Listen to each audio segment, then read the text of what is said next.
அனைவருக்கும் அன்பு வணக்கம் நண்பர்களை. இன்றைக்கு ஜியோ பாலிட்டிக்ஸ் தான் பார்க்கலாம் அப்படின்னு நினைச்சேன். ஆனால் தேர்தல் களம் ரொம்பவே சூடு பிடித்து கொண்டு வருகின்றது. நமது மாண்புமிகு முதலமைச்சர் எச்சரிக்கையெல்லாம் கொடுத்திருக்காரு மத்திய அரசாங்கத்துக்கு. அண்ணாமலை அவர்கள் இந்த எச்சரிக்கையெல்லாம் வேற எங்கேயாவது வச்சுக்கோங்க அப்படின்ட்டு போயிட்டாரு. ஸோ அதனால அண்ணன் ட்ரம்ப் அவர்களை இன்று போய் நாளை வாராய் அப்படின்னு சொல்லிட்டு இன்னைக்கு வந்து ஸ்டேட் பாலிட்டிக்ஸ் தான் பார்க்க போறோம். முதல்ல இந்த டீலிமிட்டேஷன்னா என்ன, எதுக்காக இப்போ இதை பண்ணணும்னு சொல்றாங்க, இவ்வளோ நாளாக நமக்கு நினைவு தெரிஞ்சு ஏன் பண்ணலை, அதில் தொடங்கி இதுக்கு எதிர்ப்பு கருத்துக்கள், அதுதான் இன்றைக்கு ஒரு சில பேர் இங்கே தமிழகத்தில் சொல்லிட்டு இருக்காங்க. அதையெல்லாம் விலாவாரியாக அதே சமயத்தில் சுருக்கமாக பார்க்க போகிறோம் நண்பர்களே. ரைட், முதல்ல இங்கே இந்த டீலிமிட்டேஷன், இந்த எம்பிக்களின் எண்ணிக்கையை உயர்த்துவது, இதற்கு எதிரான கருத்துக்கள். முதலமைச்சர் கூட என்ன சொல்லியிருக்காரு, தமிழகத்துக்கு தீங்கு நேர்ந்தால் நாங்கள்லாம் வந்து போராடுவோம், பழைய திமுகவை பார்ப்பீங்க அப்படின்லாம் ஒரு எச்சரிக்கை கொடுத்திருக்கின்றார். தமிழகம் பழிவாங்கப்படுகின்றது, குறிப்பாக தென் மாநிலங்கள் பழிவாங்கப்படுகின்றது அப்படின்னு சொல்கிறாங்க. அதுக்கு அவங்க சொல்கிற காரணம் என்னென்னா, இந்த குடும்ப கட்டுப்பாடு திட்டம் அந்த 70களெல்லாம் வந்து ரொம்ப மும்முரமாக பண்ணிட்டு இருந்தாங்க. அந்த அறிவுரையை தென் மாநிலங்கள் வந்து சிறப்பாக செயல்படுத்தினார்கள். அதனால் இங்கே வந்து ஜனத்தொகை பெருக்கம் அப்படின்றது கட்டுப்படுத்தப்பட்டது. ஆனால் வட மாநிலங்களில் அதெல்லாம் அந்த அளவுக்கு செயல்படுத்தப்படவில்லை. அவங்களுடைய ஜனத்தொகைன்றது வந்து அப்படியே பெருகி கொண்டிருந்தது. அப்போது அரசாங்கத்தோட அறிவுரை திட்டம் இதை ஃபாலோ பண்ணதுனால இவங்களுடைய நம்பர் ஆஃப் எம்பிஸ் தென் மாநிலங்களில் குறைகின்றது, அதை ஃபாலோ பண்ணாததுனால அவங்களுக்கு அதிகரிக்கின்றது அப்படின்ற மாதிரி ஒரு கருத்து சொன்னதுனால 76 வந்து அதை ஒரு 25 வருஷங்களுக்கு தள்ளி போடுவது அப்படின்னு முடிவெடுத்தாங்க. அதுக்கப்புறம் 2001 இன்னொரு 25 வருஷத்துக்கு தள்ளி போடுவது அப்படின்னு முடிவெடுத்தாங்க. பட் எத்தனை காலத்துக்கு தான் இதை தள்ளி போட்டு கொண்டு இருக்க முடியும்? இதுதான் முக்கியமான கேள்வி. ஏதோ ஒரு காலகட்டத்தில் நம்ம இதை செய்துதான் ஆக வேண்டும். இதில் இன்னொரு கருத்து என்னன்னா, நீங்கள் மக்கள் தொகையை மட்டும் வச்சு இந்த நம்பர் ஆஃப் எம்பிஸ் இன்க்ரீஸ் பண்ணக்கூடாது. ஒவ்வொரு மாநிலம் அவங்களுடைய எக்கனாமிக் இண்டிகேட்டர்ஸ் எந்த அளவுக்கு அவங்க வந்து பெர்ஃபார்ம் பண்ணுறாங்க அப்படின்றத கணக்கில் எடுத்துக்கின்னு, ஜிடிபி இருக்கு இல்லையா, டோட்டல் நேஷ்னல் ப்ராடக்ட், அதில் அந்த ஸ்டேட்டோட ஷேர் என்ன அப்படின்றதையும் பார்த்து அதுக்கு ஒரு வேல்யூ கொடுத்து அதை வச்சு நம்பரை இன்க்ரீஸ் பண்ணணும். Not only population but economy அப்படின்னு சொல்கிறாங்க. சரி, இப்போது இந்த தொகுதி மறுசீரமைப்பு என்ன பண்ண போகிறாங்க அப்படின்றதான ஒரு கிளியர் பிக்சர் இது வரைக்கும் யாருக்கும் தெரியல. ஆளாளுக்கு ஒரு நம்பர் சொல்லிட்டு இருக்காங்க. அதுலேயும் அந்த பெண்களுக்கான இடஒதுக்கீடு 33% இருக்கு இல்லையா, இதையும் வந்து இன்க்ரீஸ் பண்ணணும் அப்படின்னு. ஒரு சிலர் என்ன சொல்கிறாங்கன்னா 50% அக்ராஸ் த டேபிள் இன்க்ரீஸ் பண்ண போகிறாங்க. அப்போ தமிழகத்தில் சரி பாண்டிச்சேரியோட சேர்த்து ரவுண்டாக வச்சுக்கலாமே, 40 அப்படின்னா 60 தொகுதிகள் ஆகும். ஆனால் உத்தரப்பிரதேசம் 80லிருந்து 120 ஆகும் அப்படின்றாங்க. சரிங்க, 50% அக்ராஸ் த டேபிள்னால் எல்லாருக்கும் 50% தான், 80 120 தான் ஆகும், 40 60 தான் ஆகும். இதில் என்ன பிரச்சனை அப்படின்னா, இல்லை அதுக்கப்புறம் வட மாநிலங்களில் மட்டுமே ஜெயிச்சா போதும், தென் மாநிலங்களில் நீங்கள் ஜெயிக்காட்டாலும் ஆட்சி அமைக்கலாம் அப்படின்ற மாதிரியான ஒரு சினரியோ கிரியேட் ஆகும். இது வந்து அந்த குடும்ப கட்டுப்பாடை சிறப்பாக செயல்படுத்திய தென் மாநிலங்களுக்கு தீங்கு விளைவிப்பது அப்படின்னு. முதல்ல ஒரு விஷயம் புரிஞ்சுக்கணும், இந்த நம்பர் ஆஃப் எம்பிஸ் இந்த எண்ணிக்கை மட்டுமே வந்து போதுமா அப்படின்னா, பாஸ்ட் ஹிஸ்டரியை பார்க்கும்போது நம்பர்ஸ் இதில் ஒன்றுமே இல்லை அப்படின்னு தான் தெரியுது. இப்போ தமிழகத்திலேருந்து சரி பாண்டிச்சேரியும் சேர்த்துக்கிறேன் 40 எம்பிக்கள், ஆனால் கேரளத்தில் வெறும் 20 எம்பிக்கள். கேரளாவில் அவங்களுக்கு என்னென்னலாம் திட்டம் வேணுமோ அதெல்லாம் அந்த காங்கிரஸ் அதுக்கப்புறம் கம்யூனிஸ்ட் 2 பேரும் சேர்ந்து தான் அந்த 20. அப்படி இருந்தாலும் அங்கே பார்லிமெண்ட்டில் போகும்போது அவங்க மாநிலத்துக்கு என்ன வேணுமோ அதையெல்லாம் அவங்க வந்து அந்த இடத்துல ஒன்றாக இருந்து வாங்கிக் கொள்கிறார்கள். ஆனால் இங்கே நம்ம 40 எம்பி அப்படின்னு சொல்கிறோம். சரிங்க, மத்தியில் வந்து எதிர்கட்சி இருக்கின்றது அப்படின்னா, அங்கே ஆளுங்கட்சி இருக்கும்போது மட்டும் நமக்கு தேவையானதை என்னெல்லாம் நம்ம சாதிச்சுக்கணும் அப்படின்னு ஒரு பட்டியல் போட முடியுமா? இது நீங்கள் வந்து உடனே இந்த மந்திரி பதவி வாங்கினாங்க, அந்த போர்ட்ஃபோலியோ வாங்கினாங்க அப்படின்றதெல்லாம் சாதனைன்னு சொல்லக்கூடாது. மாநிலத்துக்கு என்ன சாதனை அதை சொல்லணும். இங்கே வர வேண்டிய திட்டங்கள் என்ன, இருக்கிற திட்டத்தை எல்லாமே நம்ம வந்து வேறு மாநிலத்துக்கு அடிச்சு துரத்தின்னுக்கிறோம். இதில் வந்து நம்ம மாநிலத்துக்கு என்னத்தை திட்டத்தை கொண்டு வருது? இதில் வந்து அந்த ஃபாஸ்ட் ப்ரீடர் ரியாக்டர் இதை வந்து நாங்கள் சக்ஸஸ்ஃபுல்லாக பண்ணிட்டோம் அப்படின்னா உடனே அண்ணன் வைகோ சொல்கிறார், இல்லை இதெல்லாம் இங்கே கூடாது அப்படின்னு. இப்படியெல்லாம் இருந்துன்னு அதுக்கப்புறம் வந்து மாநிலத்துக்கு ஒன்றுமே செய்யலை அப்படின்னா என்ன பண்ண முடியும்? செய்யறதெல்லாம் நீங்கள் தடுத்துருவீங்க, ஏற்கனவே இருக்கிறதையும் வெளில அனுப்பிடுவீங்க. அப்புறம் வந்து ஒன்றுமே செய்யலை, மாற்றாந்தாய் மனப்பான்மைன்னு சொன்னால் நான் என்னதாங்க பண்ணுறது அப்படின்னு மத்திய அரசாங்கம் கேட்குறாங்க. சரி, இந்த டீலிமிட்டேஷன் அப்படின்றது சென்சஸ் அடிப்படையில் இருக்கும். ஆனால் இப்போ வந்து அந்த 50% அப்படின்லாம் சொல்லிட்டு இருக்காங்க. எப்படி இருந்தாலும் இன்றைக்கு தேதியில் தமிழகம் உள்ளிட்ட தென் மாநிலங்கள் இவங்களுடைய ஷேர் டோட்டல் எம்பிஸில் என்ன இருக்கின்றதோ அதே பர்சன்டேஜ் தான் நீங்கள் அந்த 50% அப்படின்னு இன்க்ரீஸ் பண்ணாலும் இருக்க போகின்றது. எந்த மாற்றமும் கிடையாது. அடுத்தது இல்லைங்க, நீங்கள் பர்சன்டேஜ் மட்டும் பார்க்காதீங்க, நம்பர் ஆஃப் சீட்ஸ் அப்படின்றத பாருங்க அப்படின்னா 815 இல்லை 850ன்னு ஏதோ ஒரு நம்பர் சொல்கிறாங்க. சரி, நாமளும் ரவுண்டாக 850ன்னே வச்சுப்போமே. அப்போ மெஜாரிட்டினா 425, இப்போ 272. அப்போது அந்த மிச்சம் எவ்வளோங்க வருது? ஒரு 150 சீட்டா? கரெக்டு. அப்போ மெஜாரிட்டிக்கு இன்னும் 150 சீட்டு வந்து எக்ஸ்ட்ரா தேவைப்படுது இல்லையா? இப்போது உத்தரப்பிரதேசம், பீகார், ராஜஸ்தான், மத்திய பிரதேசம் இந்த 4 மாநிலங்களில் வந்து அதிகமாக எம்பி எண்ணிக்கை வரப்போகின்றது. அதனால் வந்து சவுத்தை யாரும் கன்சிடர் பண்ண போகிறது கிடையாது அப்படின்னா இதுலேருந்தே நல்லா தெரியுது. முக்கியமாக இந்த 4 மாநிலங்களில் இனிமேல் ஜென்மத்துக்கும் காங்கிரஸோ இல்லை புள்ளி கூட்டணியோ ஜெயிக்கவே ஜெயிக்காது அப்படின்னு இவங்களே முடிவு பண்ணிட்டா மாதிரி இருக்குது. ஏங்க, காங்கிரஸே நாளைக்கு வந்து ஊபியில் மக்களுடைய அமோக ஆதரவை பெற்று அதை 80லேருந்து 120 ஆகுறாங்க அப்படின்னு சொன்னால் அதில் 119 சீட்டு ஜெயிக்கிறாங்கன்னு சொன்னால் எங்கள் தென் மாநிலங்கள் இப்போ நம்ம தமிழகம், பாண்டிச்சேரி இதில் ஒரு 60, 179, அதுக்கப்புறம் கர்நாடகா, கேரளா, ஆந்திரா, தெலுங்கானா இதெல்லாம் சேர்த்திங்கன்னா அப்புறம் தாராளமாக ஆட்சி அமைக்கலாமே. இது ஏன் தெரிய மாட்டுது அப்படின்னா அவங்களே வந்து இதை இன்டைரக்டாக ஒத்துக்கிறாங்க. இனிமேல் காங்கிரஸை நம்பி பிரயோஜனம் இல்லை, நாங்கள் ஜெயிக்கவே முடியாது அப்படின்னு. அடுத்தது தென் மாநிலங்கள் அப்படின்னு சொன்னால் தென் மாநிலங்கள்லையும் ஒட்டுமொத்தமாக இங்கே காங்கிரஸ் ஜெயிக்கலை. இப்போ ஆந்திரா, தெலுங்கானாவில் ஜெயிச்சிருக்காங்க. ஆந்திராவில் வந்து தெலுங்கு தேசம் கட்சி. கர்நாடகத்திலையும் பார்லிமெண்ட் எலெக்ஷன் அப்படின்னு வரும்போது பாஜக ரிலேட்டிவ்லி நல்லாவே பர்ஃபார்ம் பண்ணுறாங்க. தமிழகம் அதுலேயும் வந்து 29 தான் எப்படி காற்று வீசுகின்றதுன்னு தெரியும். அது மே 4ஆம் தேதி அந்த வே ஃபார்வர்ட் தெரியும்னு வச்சுக்கோங்களேன். ஸோ இது ஆல்ரெடி இவங்க ஒரு முடிவுக்கு வந்துட்டாங்க. பாஜக வடக்கில் மட்டும்தான் ஜெயிக்க போகின்றது, தெற்கு முழுக்க காங்கிரஸின் கட்டுப்பாட்டில் இருக்கின்றது அப்படின்னு. வடக்கு பாஜக கட்டுப்பாட்டில் இருக்கின்றது, அவங்க தான் செல்வாக்காக இருக்காங்க அப்படின்றத வேணா ஒத்துக்கலாம். ஆனால் தெற்கு முழுக்க காங்கிரஸ் தான் ஜெயிக்க போகின்றது அப்படின்றத சொன்னால் காங்கிரஸ் கட்சியிலேயே சிரிப்பாங்க. சரி, இப்போ இந்த எண்ணிக்கை இன்க்ரீஸ் பண்ணுறது அவசியமா அப்படின்னா வெரி குட். இதுக்கு வந்து புள்ளி கூட்டணியில் இருக்கவங்களுடைய ஸ்டேட்மெண்ட்டை வச்சா நான் பதில் சொல்லலாம் அப்படின்னு பார்க்குறேன். ராகுல் காந்தி அவர்கள் வந்து ஒரு சில மாதங்களுக்கு முன்னாடி வரைக்கும் போகிற இடத்துலலாம் ஒன்று சொல்லிட்டு போயிருந்தாருங்க. அது சாரி, நமக்கு ஹிந்தி தெரியாது. அதாவது ஜித்னா அபாதி உத்னா ஹக் அப்படின்ற மாதிரி ஏதோ.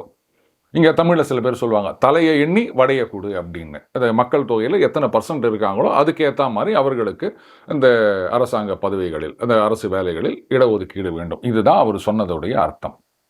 அங்கே எதை ஃபேக்டராக எடுத்துக்கிறாங்க? மக்கள் தொகை. சரியா? அடுத்தது காஸ்ட் சென்சஸ் அப்படின்றது ரொம்ப நாளாக கேட்டுட்டு இருக்காங்க. ராகுல் காந்தி தொடங்கி இங்கேயும் எல்லாரும் அதை கேட்டுட்டு இருக்காங்க. சமீபத்தில் அண்ணன் திருமா அவர்கள் கூட அவங்க கட்சியுடைய அந்த கொள்கைகள், அது வாக்குறுதிகள்ன்ற மாதிரி ஒன்று ரிலீஸ் பண்ணியிருக்காரு. அதில் மக்கள் தொகைக்கு ஏற்ப இடஒதுக்கீடு அப்படின்றதையும் ஒரு வார்த்தை சொல்லியிருக்காருங்க. சரி, இந்த காஸ்ட் சென்சஸ் பற்றி நம்ம நிறைய டீட்டெயிலாக பேசியிருக்கோம். இருந்தாலும் சுருக்கமாக நான் இப்போ சொல்லிடுறேன். தமிழகத்தில் வந்து கிட்டத்தட்ட ஒரு 400 வகையான ஜாதி பாகுபாடுகள் லிஸ்ட் இருக்குமா? சரி, ரவுண்டாக 400ன்னு வச்சுப்போம், அதுதான் கணக்கு வரும் நமக்கு. அப்போது இந்த 400 அப்படின்னு சொல்லும்போது ஒரு சில சமூகத்தை சார்ந்தவர்கள் 1% ஆறு 0.5% அப்படி இருக்கலாம். ஒரு சில சமூகங்களை சார்ந்தவர்கள் 8%, 10% அப்படின்னு இருக்கலாம். இப்போது அந்த திருமா அவர்கள் சொல்கிற மாதிரி, ராகுல் அவர்கள் சொல்கிற மாதிரி மக்கள் தொகையில் அவங்க எவ்வளோ இருக்காங்களோ அதுக்கேற்ற மாதிரி அவங்களுக்கு வந்து இடஒதுக்கீடு அப்படின்னு சொன்னால், அப்போ அந்த 1%, 2% இருக்க சமூகங்கள்லாம் நாங்கள் மக்கள் தொகையில் கம்மி அப்படின்றதுக்காக எங்களுக்கு 2% தானா, அவங்க அதிகமாக இருக்காங்கன்றதுனால அவங்களுக்கு 8%, 10%, இப்படின்ற ஒரு வருத்தம் வருமா வராதா? இதுக்கு என்ன பதில் சொல்லுவாங்க புள்ளி கூட்டணியில்? அதே மாதிரி மாவட்டங்களை 2ஆக பிரிப்பது, புதுசாக ஒரு மாவட்டத்தை உருவாக்குவது அப்படின்றத நம்ம தமிழகத்திலேயே நிறைய பார்த்துருக்கோம். அதுக்கு சொல்கிற காரணம் என்னென்னா, அந்த நிர்வாகம் சிறப்பாக செயல்பட வேண்டும். மக்கள் தொகை அதிகமாகிவிட்டது, அதனால் ஒரு கலெக்டரேட் வச்சுட்டு அதை மேனேஜ் பண்ண முடியாது, அதனால் இன்னொரு மாவட்டம் அப்படின்னு சொல்கிறாங்க. சரி, ஒரு கலெக்டர் அப்படின்றவர் தனிநபர் கிடையாது, அவருக்கு கீழே வந்து டெப்டி கலெக்டர் இப்படி தொடங்கி முதல்ல ஒரு கலெக்டர் ஆஃபீஸ்னு இருக்கும். அதில் நூற்றுக்கணக்கான பேர் வேலை செய்வாங்க. அதுக்கப்புறம் அந்த தாலுகா அப்படின்னு ஒவ்வொரு இடத்துலையும் தாசில்தாரில் ஆரம்பித்து ஒரு ஜூனியர் அசிஸ்டண்ட் வரைக்கும் ஏராளமான ஒரு அரசு இயந்திரம் இயங்குகின்றது. அங்கேயே பாப்புலேஷன் அதிகமாச்சின்னு சொன்னால் கிட்டத்தட்ட ஒரு ஆயிரக்கணக்கான பேர் வேலை செய்வாங்க இல்லையா ஒவ்வொரு மாவட்டத்திலையும். அவங்களால மேனேஜ் பண்ண முடியலன்னு சொல்லிட்டு இன்னொரு மாவட்டம் உருவாக்கி அங்கே இதே மாதிரியான ஒரு அரசு இயந்திரம் செட்டப் உருவாக்குறீங்க இல்லையா. அப்போது ஒரு எம்பி ஒரு மாநிலத்தில் லெட்டஸே ஒரு 15லேருந்து 20 லட்சம் பேருக்கு ஒரு எம்பி அப்படின்னு வச்சுக்காம, இன்னொரு மாநிலத்தில் யூபி மாதிரி இல்லை பீகார் மாதிரி ஒரு பெரிய மாநிலத்தில் ஒரு 30 லட்சம் பேருக்கு ஒரு எம்பி அப்படின்னா, இங்கே இருக்கிற எம்பி 20 லட்சம் பேருடைய தேவைகளை கவனித்தால் போதும். எங்கே சார் கவனிக்கிறாங்க அப்படின்றீங்களா? இல்லை, ஆன் பேப்பர் இதான் கணக்கு. ஆனால் அங்கே இருக்கவருக்கு ஒர்க் லோடு அதிகமாகுது இல்லை, 30 லட்சம் 40 லட்சம் அப்படின்றதெல்லாம் கூட சில இடங்கள்ல இருக்குல்ல. அப்போ அவர் எப்படி திறமையாக செயல்பட முடியும்? நீங்க மாவட்டத்தை பிரிக்கிறதுக்கு என்ன கணக்கு சொல்றீங்களோ அதே மாதிரி தான் எம்பி தொகுதியை பிரிப்பதற்கும் இந்த கணக்கு ஒர்க் அவுட் ஆகணும். அப்படி இல்லைன்னா மாவட்டத்தை பிரிக்காதீங்க. எவ்வளோ மக்கள் தொகை இருந்தால் நாங்கள் இந்த கலெக்டரேட் இவ்வளோதான் ஸ்டாஃப் இப்படி தான் வேலை செய்யணும் அப்படின்னு சொல்லிட்டு போங்க. இத்தனை ஆயிரக்கணக்கான ஊழியர்களை வச்சுக்கினே மக்கள் தொகை அதிகமாகிடுச்சு பிரிக்கிறோம் அப்படின்னு சொல்லும்போது லட்சக்கணக்கில் மக்களை அதிகமாக வச்சுட்டு ஒரு எம்பி அத்தனை பேருக்கும் சர்வ் பண்ண முடியுமா? இந்த கேள்விக்கு என்ன பதில் சொல்லுவாங்க? சரி, இதுக்கு தான் என்ன சொல்கிறாங்கன்னா, இந்த பாருங்க, அந்த எக்கனாமிக் இண்டிகேட்டர்ஸ் அதையும் நீங்கள் கணக்கில் எடுத்துக்கணும். ஜிடிபியில் ஒவ்வொரு மாநிலத்துடைய ஷேர் என்ன அப்படின்னு அதுக்கு ப்ரொபோர்ஷனேட்டாக நீங்கள் வெயிட்டேஜ் கொடுத்து நம்பர் ஆஃப் எம்பிஸை இன்க்ரீஸ் பண்ணணும் அப்படின்னு. சரி, இப்போ நான் ஒன்று சொல்கிறேன். நம்ம தமிழ்நாடு மாதிரி எந்த ஒரு மாநிலம் ஒன்றா எடுத்துக்கோங்க. அதில் 1-2 தொகுதியாவது இது கொஞ்சம் போஷ் ஏரியாங்க அப்படின்னு சொல்லுவாங்க. அதாவது மற்ற தொகுதிகளை கம்பேர் பண்ணும்போது ரிலேட்டிவ்லி அங்கே அந்த middle upper middle class and அதுக்கப்புறம் ரிச் பீப்புள் அதிகமாக இருப்பாங்க. இப்போ அவங்கெல்லாம் ஒன்றா சேர்ந்து பாருங்கள், நாங்கள்லாம் நல்லா படிச்சிருக்கோம் அண்டு நல்லா சம்பாதிக்கிறோம், நிறைய வரி கட்டுறோம். நாங்கள் எங்களுடைய குடும்பத்தில் இந்த குடும்ப கட்டுப்பாடு அப்படின்றத ஃபாலோ பண்ணுறோம். 2 இல்லை 1 இவ்வளோ குழந்தைகள் தான். அதுவும் இன்றைக்கி பார்த்திங்கன்னா அந்த பொருளாதாரம் வளர வளர அந்த நம்பர் ஆஃப் கிட்ஸ் அப்படின்றத நம்ம குறைச்சிக்கிறோம். ஒரு குழந்தை போதும், அதுக்கு எல்லாத்தையும் நம்ம செய்யணும் அப்படின்னு தான் நிறைய பேர் பண்ணிகிட்ருக்காங்க. நான் தப்புன்னு சொல்லலை. இப்போ இவங்கெல்லாம் சேர்ந்து இந்த பாருங்க, நாங்கள்லாம் ஒரு குழந்தை இல்லை மேக்ஸிமம் 2 குழந்தையோடு நிறுத்திக்கிறோம். அதனால் எங்களுடைய ஓட்டு அப்படின்றது டோட்டலாக நம்பர் குறைஞ்சிட்டே வருது. ஆனால் இந்த ஏழைகள்லாம் இருக்காங்கல்ல, அவங்கள பொறுத்த வரைக்கும் அவங்க குழந்தைகளாக என்ன பார்க்குறாங்க அப்படின்னா, சரி இன்னும் ஒரு 2 பசங்க இருந்தாங்க அப்படின்னு சொன்னால் அவங்க வேலைக்கு போய் சம்பாதிப்பாங்க, நம்ம குடும்பம் மேலே வரும் அப்படின்னு அவங்க நினைக்கலாம். அதனால் அங்கே 2க்கு மேற்பட்ட குழந்தைகள் இருப்பதற்கான வாய்ப்பு இருக்கின்றது. நாங்கள் கஷ்டப்பட்டு வேலை செய்கிறோம், சம்பாதிக்கிறோம், நாங்கள் நிறைய வரி கட்டுறோம்.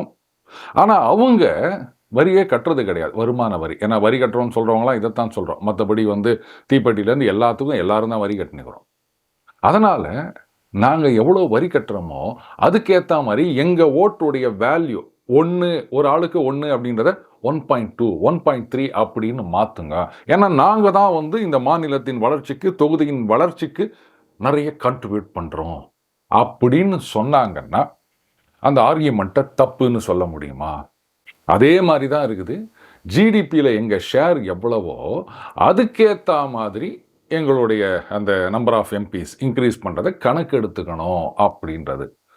பணக்காரர்களுக்கு ஒரு யாட்ஸ்டிக், ஏழைகளுக்கு ஒரு யாட்ஸ்டிக்கா?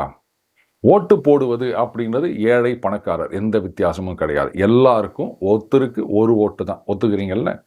அப்போ எம்பின்னு வரும்போது மட்டும் பணக்கார மாநிலங்களுக்கு அவங்க எவ்வளோ பணக்காரங்களோ அதுக்கேற்ற மாதிரி நம்பர் ஆஃப் எம்பிஸை இன்க்ரீஸ் பண்ணுங்கோ, அதையும் ஒரு ஃபேக்டராக சேர்த்துக்கோங்கன்னு சொன்னால் அப்போ அந்த ஏழை பணக்காரர்னு ஒரு வித்தியாசம் பாகுபாடு பண்ணுற மாதிரி இல்லையா?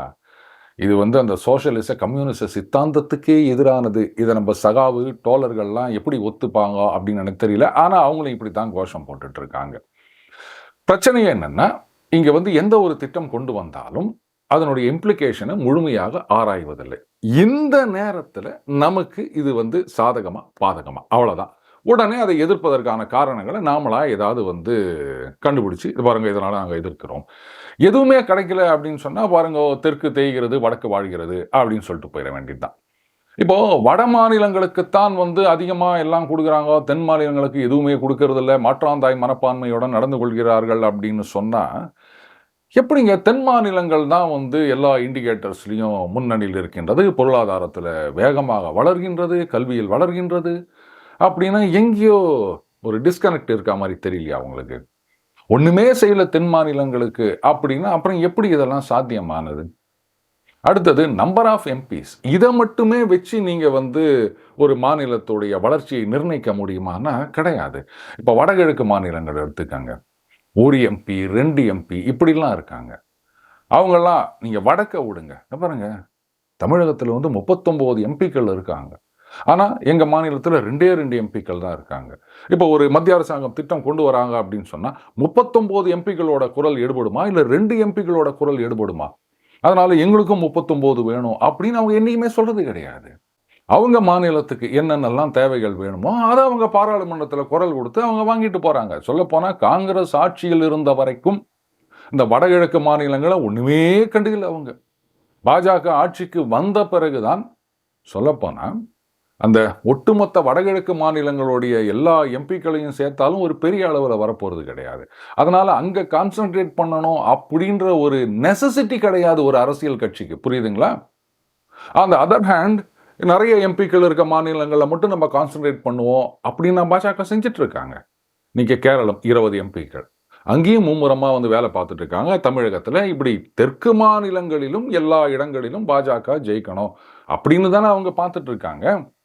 அதனால தான் நம்பர் ஆஃப் எம்பிக்கள் குறைவாக இருந்தாலும் அங்க வடகிழக்கில் வந்து ஏராளமான டெவலப்மெண்ட். இது வரைக்கும் வந்து சுதந்திரம் அடைஞ்சு இத்தனை வருஷங்களா ரயிலையே பார்த்திராத பல மாநிலங்களில் ரயில்வே ட்ராக்கை எக்ஸ்டெண்ட் பண்ணி ட்ரெயின் சர்வீஸை இன்ட்ரடியூஸ் பண்ணியிருக்காங்க பாஜகவில். காங்கிரஸில் என்ன பண்ணாங்க? வடகிழக்குலேருந்து எத்தனை எம்பிக்கள் இருந்தாங்க? அவங்க வந்து ஃபைட் பண்ணி இதெல்லாம் வாங்கினாங்க எனக்கு சொல்லுங்கள். ஒரு எம்பி 2 எம்பி இருக்க மாநிலங்கள்லாம் இது நடந்துட்டு இருக்கு இல்லையா? அப்புறம் வந்து மாற்றாந்தாய் மனப்பான்மைன்னு சொன்னால் இதை இட்லின்னு சொன்னால் சட்னி கூட நம்பாதுன்னு தான் நான் சொல்லணும். ஏன் இன்னைக்கு வந்து புள்ளி கூட்டணிகள், குறிப்பாக இன்றைக்கு வந்து திமுக தலைவர் இந்த டீலிமிட்டேஷன் எம்பிக்கள் எண்ணிக்கையை உயர்த்துவது, இதை எதிர்த்து அவர் எச்சரிக்கை கொடுக்குற அளவுக்கு போயிருக்கார் அப்படின்னு சொன்னால், நீங்கள் 40 எம்பிக்கள் 40ம் நமதே அப்படின்னு சொன்னாலும் மாநிலத்துக்கு என்ன பெருசா சாதிச்சிங்க அந்த 40 எம்பிக்களை வச்சுக்கிட்டு? கூட்டணியில் இருக்கும்போதும் சரி, இல்லை எதிர்க்க இருக்கும்போதும் சரி அப்படின்னு சொல்றதுக்கு இங்க ஒன்றும் இல்லை. நான் ஏற்கனவே சொன்ன மாதிரி அந்த போர்ட்ஃபோலியோ வாங்கினாங்க, மந்திரி பதவி வாங்கினாங்க அப்படின்றதெல்லாம் சாதனையா சொல்லக்கூடாது. நம்பர் 1. நம்பர் 2, எப்படியாவது காங்கிரஸ் ஒரு காலகட்டத்தில் ஆட்சிக்கு வரும் அப்படின்ற நம்பிக்கை கொஞ்சம் கூட இல்லைன்னு நினைக்கிறேன் புள்ளி கூட்டணியில் இருக்க எல்லாருக்குமே. அதனால தான் வந்து அங்கே எண்ணிக்கை ஏறினா அது டெஃபினட்டாக பாஜக தான் ஜெயிக்க போகுது அப்படின்னு முடிவே பண்ணிட்டாங்க. ஏன் 80 120 ஆட்சி அப்படின்னு சொன்னால், அப்போது போனதை எலெக்ஷனில் எடுத்துக்காங்க. 24ல் பாஜக எவ்வளோ ஜெயிச்சுது, சமாஜ்வாடி பார்ட்டி எவ்வளோ ஜெயிச்சுது. அப்போ 120 ஆட்சி அப்படின்னு சொன்னால் நீங்கள் அதே ரிசல்ட் வரும் அப்படின்னு நீங்கள் உண்மையில் நம்பினீங்கன்னு சொன்னால், உங்கள் புள்ளி கூட்டணி மேலே உங்களுக்கு வந்து ஒரு நம்பிக்கை இருந்ததுன்னு சொன்னால், ஆஹா இது நல்ல ஆப்பர்ச்சுனிட்டி, 80ல் இருக்கும்போது சமாஜ்வாடி இவ்வளோ ஜெயிச்சுது, அப்போ 120 ஆயிடுச்சுன்னா இன்னும் அதிகமாக ஜெயிக்கும், நம்ம ஆட்சியை பிடிக்கலாமே அப்படின்லாம் நினைக்கணும். ஆனால் அந்த நினைப்பே வரலையே.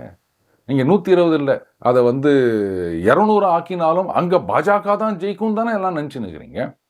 அப்போ அதுக்கு என்ன காரணம் அப்படின்னா காங்கிரஸ் மேலே இருக்க அவநம்பிக்கை. இப்படி ஒரு மண் குதிரையை நம்பி நீங்கள் ஒன்றும் பண்ண முடியாது. அதனால தான் இந்த மாதிரி எச்சரிக்கை அப்படின்னு சொல்லிட்டு இருக்காரோ. எல்லாத்துக்கும் மேலே முதல்ல இந்த வடக்கில் இவ்வளோ எம்பிக்கள், தெற்கில் இவ்வளோ எம்பிக்கள். அப்போது வடக்கினுடைய ஆதிக்கம் தெற்கு வந்து பாதிக்கப்படுகின்றது. தயவு செஞ்சு இந்த மாதிரி பேசுறதை நிறுத்துங்க.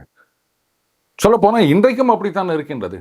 ஆன் பேப்பர் பார்த்தீங்கன்னா வடக்கில் இருக்க எம்பிக்கள் அதிகம், தெற்கில் இருக்க எம்பிக்கள் குறைவு. அதே சமயத்தில் கிழக்கில் இருக்க எம்பிக்கள் எத்தனை, மேற்கில் இருக்க எம்பிக்கள் எத்தனை, வடகிழக்கில் இருக்க எம்பிக்கள் எத்தனை, அதை பற்றி நீங்கள் யாராவது கவலைப்பட்டீங்களா? அங்கே இருக்கிறவங்கெல்லாம் வந்து யாரும் இந்த மாதிரிலாம் பேசவே இல்லையே. வடக்கில் அவ்வளோ எம்பிக்கள் இருக்காங்க, வடகிழக்கில் ஒன்றுமே இல்லை, நாங்கள்லாம் என்ன பண்ணுறதுன்னு யாரும் குறை சொல்லலை. அடுத்தது, எம்பிக்கள் எண்ணிக்கை எவ்வளவு உயர்ந்தாலும் எல்லாரும் இந்தியர்கள் தானே, இதில் எந்த பிரச்சனையும் இல்லைல்ல உங்களுக்கு. அப்புறம் இதில் வந்து வடக்கு ஆதிக்கம் செலுத்துகிறது அப்படின்னு சொல்கிறதுல எந்த விதமான அர்த்தமும் இருக்கிறதா நான் பார்க்கல. ஆனால் வெறும் ஏதோ வெறுப்பு மாதிரி தான் எனக்கு தோணுது. சரி, இத்தனை வருஷமா காங்கிரஸ் ஆட்சி காலத்தில் தெற்கிலிருந்து யாராவது ஒருத்தர் பிரதம மந்திரி ஆக முடிஞ்சதா? ஆனால் கூட்டணி ஆட்சி அப்படின்னும் போது தான் தேவகவுடா அவர்கள் இங்கேருந்து பிரதமர் ஆனார். அதே மாதிரி வேட்டி கட்டிய தமிழர் அவர் வந்து பிரதமர் ஆகிறதுக்கான வாய்ப்பு எப்படி வந்தது, அது எப்படி பறி போனது அப்படின்றதும் நம்ம எல்லாருக்குமே தெரியும்.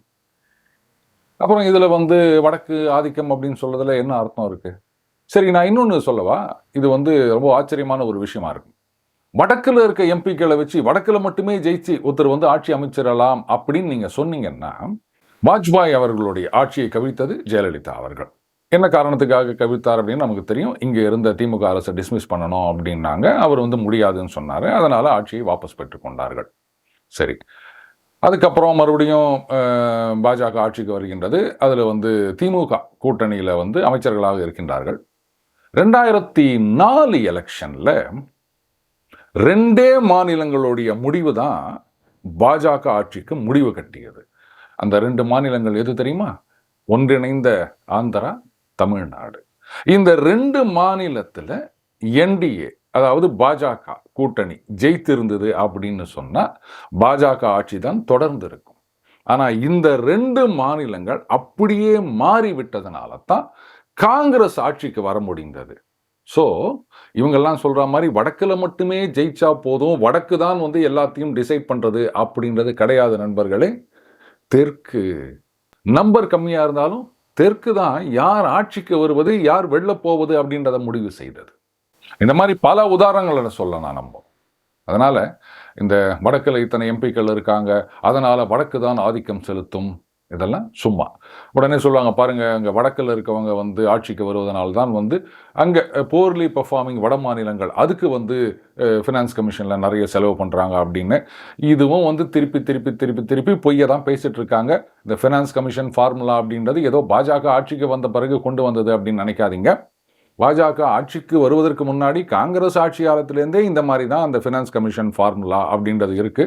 சொல்லப்போனால் பாஜக ஆட்சிக்கு வந்த பிறகுதான் இந்த பாப்புலேஷன் அப்படின்றத ஒரு கிரைட்டீரியாவை எடுத்துட்டு அந்த அலோகேஷன்ல அதுக்கான வேல்யூவை குறைச்சிருக்காங்க.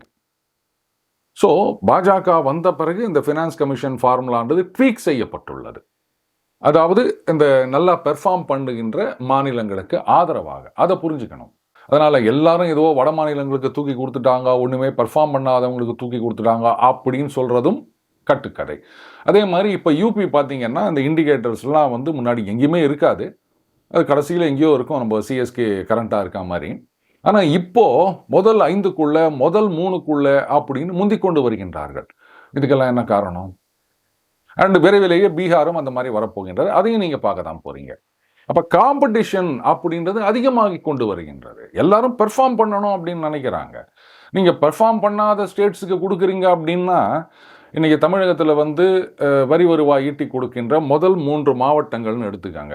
அவங்கெல்லாம் வந்து என்னங்க, நாங்கள் இவ்வளோ வந்து வரி வருவாய் இந்த டிஸ்ட்ரிக்ட்லேருந்து கட்டுறோம், நீங்கள் வந்து புவராக இருக்க இந்த தர்மபுரி இந்த மாதிரி மாவட்டங்களுக்கெல்லாம் எங்கள் காசு எடுத்து செலவு பண்ணுறீங்களே அப்படின்னு யாராவது கேட்குறாங்களா? இது ஒரு நண்பர் ஒருத்தர் சொன்னார், சார் இந்த மாவட்டங்கள்லாம் ஒரு மாநிலத்துக்குள்ளே இருக்குது அப்படின்னு. அந்த மாதிரி தான் மாநிலங்கள்லாம் ஒரு நாட்டுக்குள்ளே இருக்குது. நீங்கள் இதை பிரித்து பார்த்தீங்க அப்படின்னு சொன்னால் அப்புறம் அந்த பிரிவினைவாதம்னு சொல்லாமல் வேறு என்னத்தை சொல்கிறது? ரொம்ப ஆர்கியூ பண்ணார் நண்பர். சார் மாவட்டங்கள் அதை வந்து நீங்கள் மாநிலங்களோட கம்பேர் பண்ணக்கூடாது. ஏன் பண்ணக்கூடாது சொல்லுங்க அப்படின்னு. ஒரு குடும்பத்திலேயே பார்த்தீங்கன்னா கஷ்டப்படுறான் வந்தேன் அப்படின்னா, அவன் பொண்ணுக்கு கல்யாணம் வச்சுருக்கான், பிள்ளைக்கு கல்யாணம் வச்சுருக்கான் அப்படின்னா எல்லாரும் கொஞ்சம் அதிகமாக செய்வாங்க. அதுலேயே இன்னொரு அண்ணன் நல்லா வசதியாக இருக்கார் அப்படின்னு சொன்னால் அவருக்கு இந்த மாதிரிலாம் அதிகமாக செய்வாங்களா? அவனுக்கு வசதி இருக்குப்பா, அவன் செய்வான், அவன் கஷ்டப்படுறவன் அப்படின்னு அவன் குடும்பத்துக்கு தானே நம்ம எல்லாரும் நிறைய செய்கிறோம். அங்கே யாராவது பாருங்க, அவன் வந்து சரியாக படிக்கலை, நல்ல வேலை செய்யலை, சம்பாதிக்கலை, அவனுக்கு எல்லாரும் அள்ளி அள்ளி கொடுக்குறீங்க. நான் கஷ்டப்பட்டு படித்து வேலை செஞ்சு இவ்வளோ சம்பாதிச்சு சொந்த வீடு கட்டி காரெல்லாம் வச்சுன்னுக்கிறேன், எனக்கு நீங்கள் கம்மியாக செய்கிறீங்க அப்படின்னு எந்த அண்ணனும் கேட்கறதில்ல, தம்பியும் கேட்கறதில்ல. இதுதான் ஃபெடரல் ஸ்ட்ரக்சர் அப்படின்றது. சொல்லப்போனால் கூட்டு குடும்பம் அப்படின்னு. இந்த டீலிமிட்டேஷன், அவங்க அதிகமாகிடுறாங்க, நாம் குறைவாயிடுறாங்க அப்படின்றதெல்லாம் விட்டு தள்ளுங்க. குறைவாக இருந்தாலும் நாம் வந்து நம்ம மாநிலத்துக்கு இதெல்லாம் சாதிக்கணும் அப்படின்னு நினச்சா சுலபமாக சாதிக்க முடியும் அப்படின்றதுக்கு வடகிழக்கு மாநிலங்களும் கேரளமும் ஒரு உதாரணம். எவ்வளோ நம்பர் இருந்தாலும் அதெல்லாம் வந்து எங்களுக்கு மந்திரி பதவி தான் வேணும், மற்றபடிலாம் எங்களுக்கு 2ஆம் பட்சம் தான் அப்படின்றதுக்கு எது உதாரணம் அப்படின்றது உங்களுக்கே தெரியும் இல்லையா நண்பர்களே? மீண்டும் அடுத்த ஒரு சந்திப்போம். வணக்கம்.